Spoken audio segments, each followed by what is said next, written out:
Bonjour mes amis, me voilà donc pour une nouvelle lecture de Une vie de Maupassant.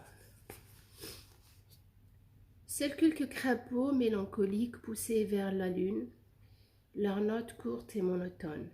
Il semblait à John que son cœur s'élargissait, plein de murmures comme cette soirée claire, fourmillant, soudain, de mille désirs odeurs pareilles à ces bêtes nocturnes. Dont le frémissement l'entourait, une affinité l'unissait à cette poésie vivante et dans le molle blancheur de la nuit. Elle sentait courir de frissons surhumains, palpiter des espoirs insaisissables, quelque chose comme un souffle de bonheur. Et elle se mit à rêver d'amour. L'amour, il l'emplissait depuis 2 années de l'anxiété croissante de son approche. Maintenant, elle était libre d'aimer. Elle n'avait plus qu'à le rencontrer, lui. Comment serait-il? Elle ne le savait pas, au juste, et ne se le demandait même pas. Il serait lui, voilà tout. Elle savait seulement qu'elle l'adorerait de toute son âme et qu'il la chérirait de toute sa force. Il se promènerait par les soirs pareils à celui-ci, sous la cendre lumineuse qui tombait des étoiles. Ils erraient les mains dans la main, serrés l'un contre l'autre, entendant battre leur cœur, sentant la chaleur de leurs épaules, mêlant leur amour à la simplicité suave des nuits d'été, tellement unies qu'ils pénétreraient aisément par la seule puissance de leur tendresse jusqu'à leur plus secrète pensée. Et cela continuerait indéfiniment dans la sérénité d'une affection indescriptible.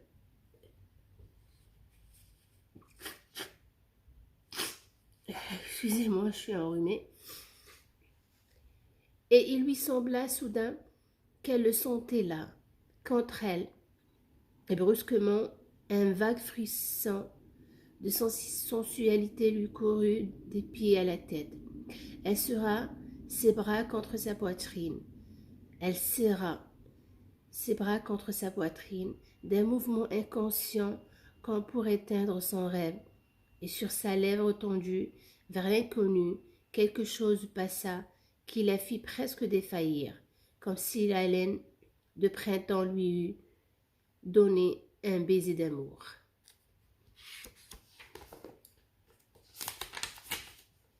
Tout à coup, là-bas, derrière le château, sur la route, elle entendit marcher dans la nuit, et dans un élan de son âme affolée, dans un transport de foi, un impossible au hasard providentiel, au pressentiment divin, aux romanesques combinaisons du sort, elle pensa, si c'était lui.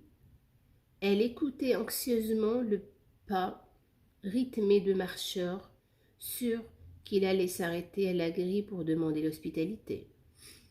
Lorsqu'il fut passé, elle se sentit triste, comme après une déception.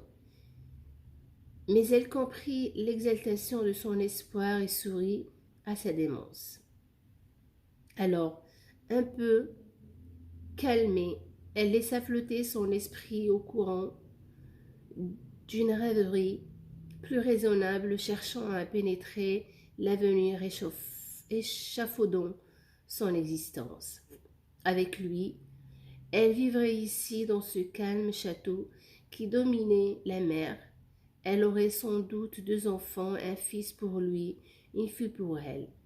Et elle les voyait courant sur l'herbe entre le platane et le tilleul, tandis que le père et la mère les suivraient d'un œil ravi, en échangeant par-dessus leur tête des regards pleins de passion. Et elle resta longtemps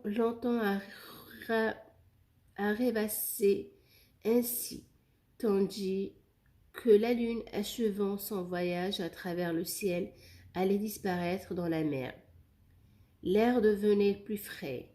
Vers l'Orient, l'horizon pâlissait, un coq chanta dans la ferme de droite, d'autres répondirent dans la ferme de gauche. Leurs voix enrouées semblaient venir de très loin, à travers la cloison des poulaillers. Et dans l'immense voûte du ciel blanchi, insensiblement les étoiles disparaissaient. Un petit cri d'oiseau s'éveilla quelque part, des gazouillements timides d'abord sortirent des feuilles, puis ils s'enhardirent, devinrent vibrants, joyeux, gagnant de branche en branche, d'arbre en arbre. Jane soudain se sentit dans une clarté et levant la tête qu'elle avait cachée en ses mains. Elle ferma les yeux éblouis par le resplendissement de l'autre. Une montagne de nuages empourprés, cachée en partie derrière une grande allée de peuples, jetait des lueurs de sang sur la terre réveillée. Et lentement, crevant les nuées éclatantes, criblant de feu les arbres, les plaines, l'océan, tout l'horizon, l'immense globe flamboyant parut. Et Jane se sentait devenir folle de bonheur, une joie délirante, un attendrissement infini devant la splendeur des choses, noya son cœur qui défaillait. C'était son soleil, son aurore, le commencement de sa vie, le lever de ses espérances. Elle tendit les bras vers l'espace rayonnant avec une envie d'embrasser le soleil. Elle voulait parler, crier quelque chose de divin, comme cette éclosion du jour. Mais elle demeurait paralysée dans un enthousiasme impuissant. Alors, posant son front dans ses mains, elle sentit ses yeux pleins de larmes et elle pleura délicieusement. Lorsqu'elle releva la tête, le décor superbe du jour naissant avait déjà disparu. Elle se sentit elle-même apaisée, un peu lasse, comme refroidie.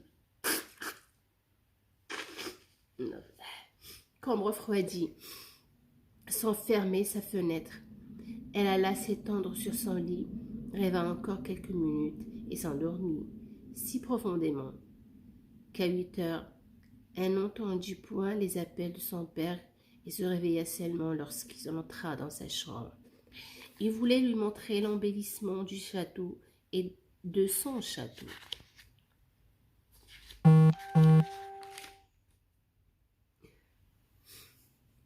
La façade qui donnait sur l'intérieur, les terres étaient séparées du chemin par une vaste cour plantée de pommiers, ce chemin difficile courant entre les enclos des paysans joignait une demi-lieue plus loin la grande route de Havre à Fécamp.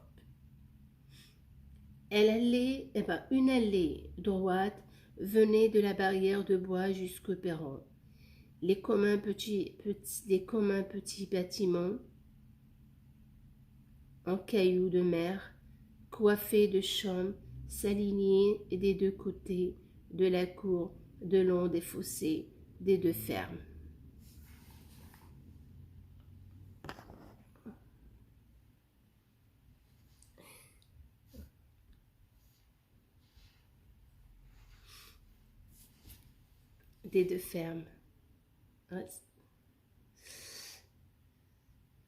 Les couvertures étaient refaites à neuf.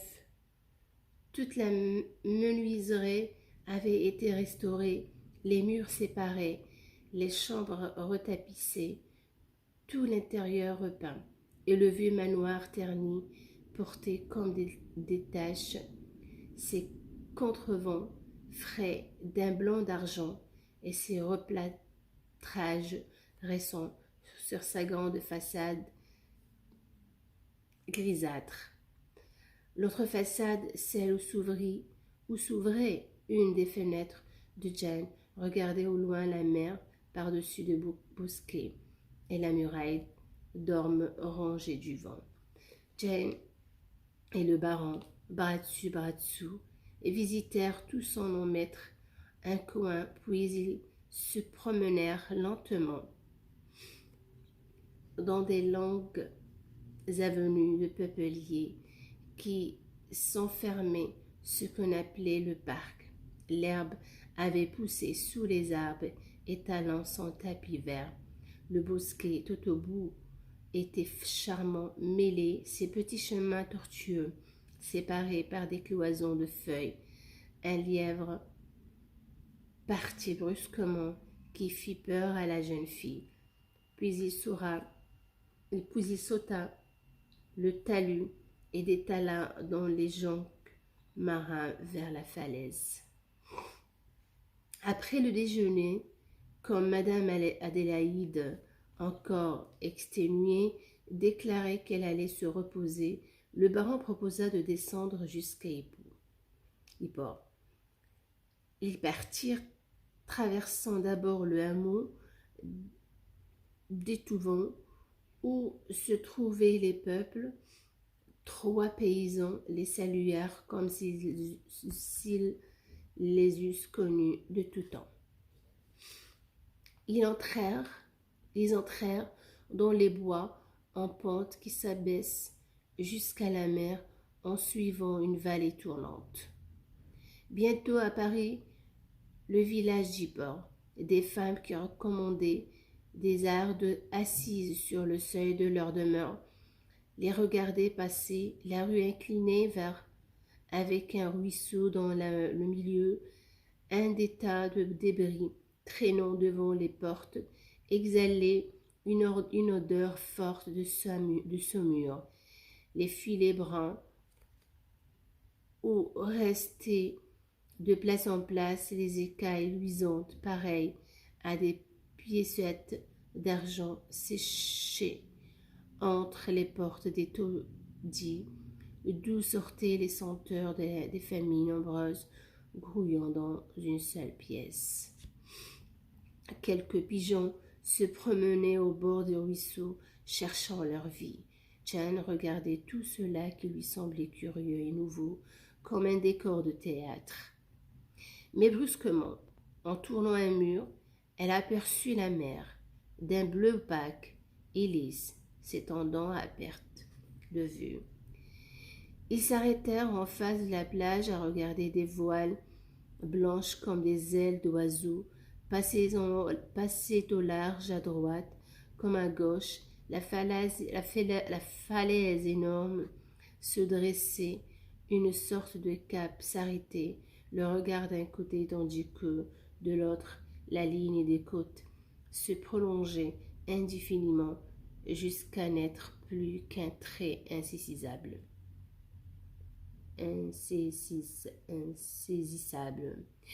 Un port et des maisons apparaissaient dans une de ces déchirures prochaines et de tout petits flots qui faisaient à la mer une frange d'écume roulait sur le galet avec un bruit léger. Les barques du pays allaient sur la pente de cailloux, rangs reposés sur le flanc, tendant un soleil, leurs joues rondes vernies de gourdans. Quelques pêcheurs les préparaient pour la marée du soir. Un matelot s'approcha pour offrir du poisson et Jane acheta une barbue qu'elle voulait apporter elle-même au peuple. Alors l'homme proposa de ses services pour des promenades en mer, répétant son nom coup sur coup afin de le faire bien entrer dans les mémoires. Lastique, Joséphin, Lastique. Le baron promit de ne pas l'oublier. Ils reprirent le chemin du château. Comme le gros poisson fatiguait Jane, elle lui passa dans les ouïes la canne de son père, dont chacun d'eux prit un bout, et ils allaient gaiement en remontant la côte, bavardant comme deux enfants, le front au vent et les yeux brillants, tandis que la barbue, qui laissait peu à peu leurs bras balayer l'herbe de sa queue grasse.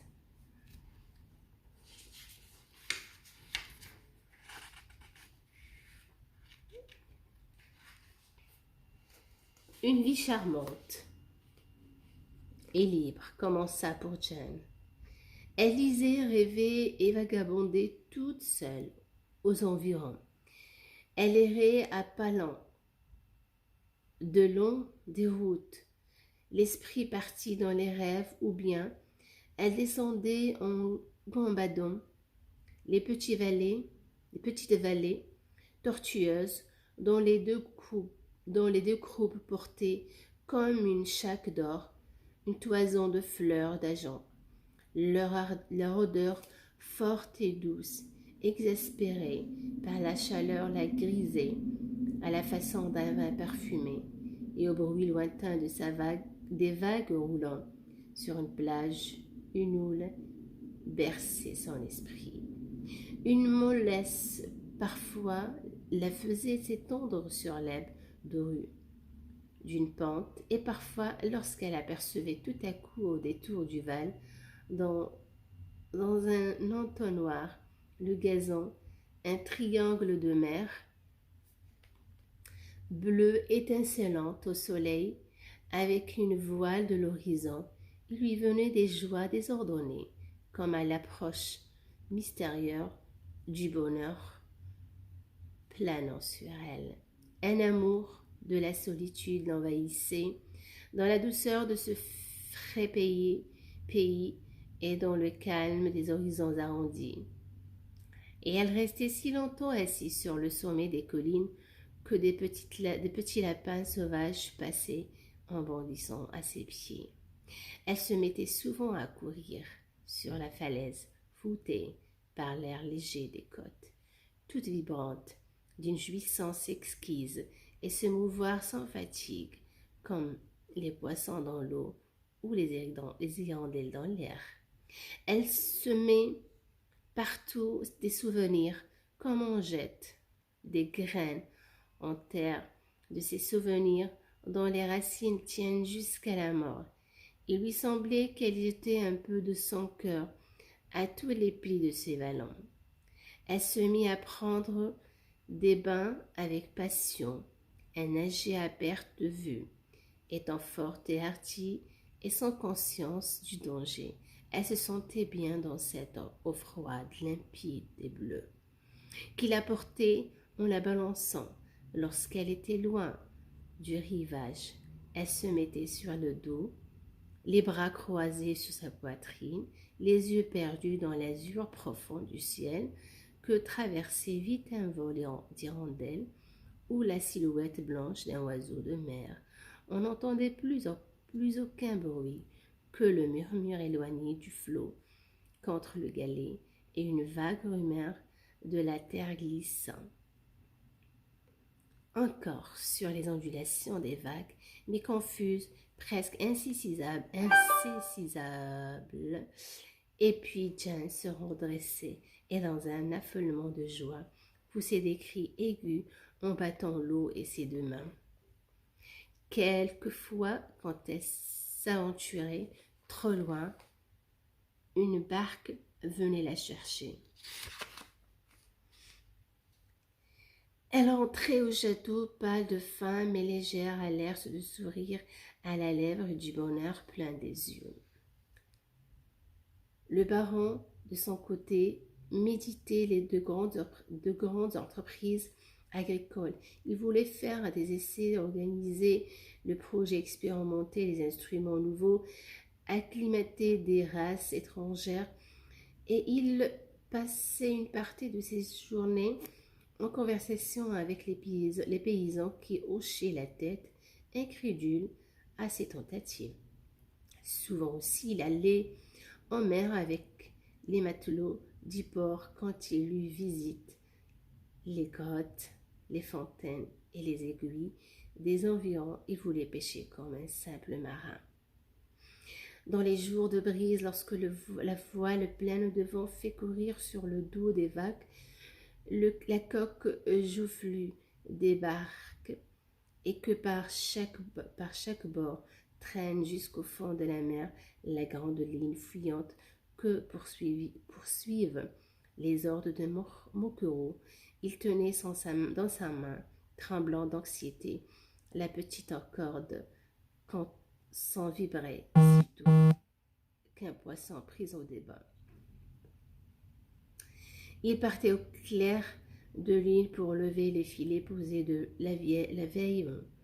Il aimait à entendre craquer le mât, à respirer les rafales sifflantes et fraîches de la nuit, et après avoir longtemps louvoyé pour retrouver les bouées en se guidant sur une crête de roche, le toit d'un clocher et le phare de Fécamp, il jouissait à demeurer immobile sous les premiers feux du soleil levant qui faisait reluire sur le pont du bateau le dos gluant dans large raie en éventail et le ventre gras de Turbo. À chaque repas, il reconnaît avec enthousiasme ses promenades, une petite mère à son tour. Et petite mère à son tour lui disait combien de fois elle avait parcouru la grande allée des peuples, celle de droite, contre la ferme des Gouillards, l'autre n'ayant pas assez de soleil, comme on lui avait recommandé de prendre du mouvement. Elle s'acharnait à marcher dès que la fraîcheur de la nuit était dissipée.